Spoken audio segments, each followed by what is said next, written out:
Shalom everyone, I'm going to continue this fantastic series, friends, of Daf Yomi. Friends, we're on page number 81 of Masechet Zevachim. We're talking all about here on today's page, about mixed up blood. Friends, what's going on? As we've learned previously, I think in the 5th parak of Masechet Zevachim, if we look back up page number 47, one of the most important parts of the sacrificial service in the Bet HaMikdash was sprinkling the blood of the sacrifices on the altar.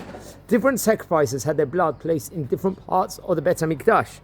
The closeness of the sprinkling of the blood to the Holy of Holies in the Bet HaMikdash indicated the level of holiness of the sacrifice. Now, the Mishnah on today's page of the Gemara discusses how to deal with a situation when blood of different sacrifices will become mixed together, become like a taruvot. What is to be done when sacrifices whose blood must be placed on the outer altar of the Bet HaMikdash courtyard, for example, ordinary korban chatat, a sin offering, or a korban asham, a guilt offering? And what if it was mixed with blood from sacrifices that are placed in the inner sanctuary, on the golden altar, which we've spoken about before, or on the curtain of the Holy of Holies, i.e. the chatat, the pnimiyut, in the inner sin offerings of the high priest, as obviously we learn about in Sefer Vayikra, in chapter 4, verse 3 to 21.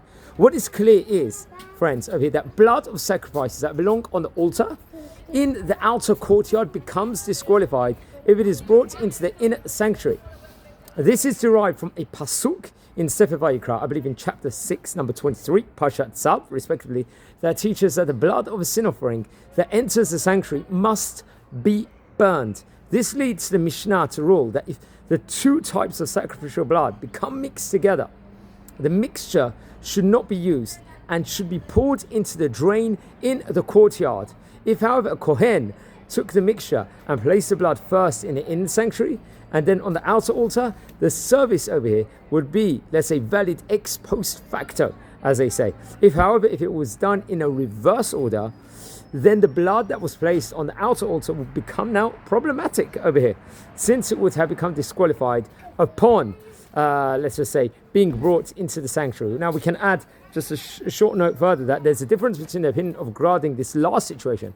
Now, Rabbi Akiva, the great commentator, understands that the above-mentioned passage, he wasn't a commentator, he was a great rabbi, the above-mentioned passage would render it invalid, and the blood of all types of sacrifices that should not have entered the sanctuary. Now, the great rabbis limit this disqualification only to the case of a korban chatat, since that is the sacrifice that is specifically mentioned in the pasuk in Vayikra. But Rabbi Eliezer is going to agree with the Chachamim, but let's just say adds a korban asham as well, since the Torah equates to sin and guilt offerings. This I heard from Rav Adenstein. Have a great day, friends.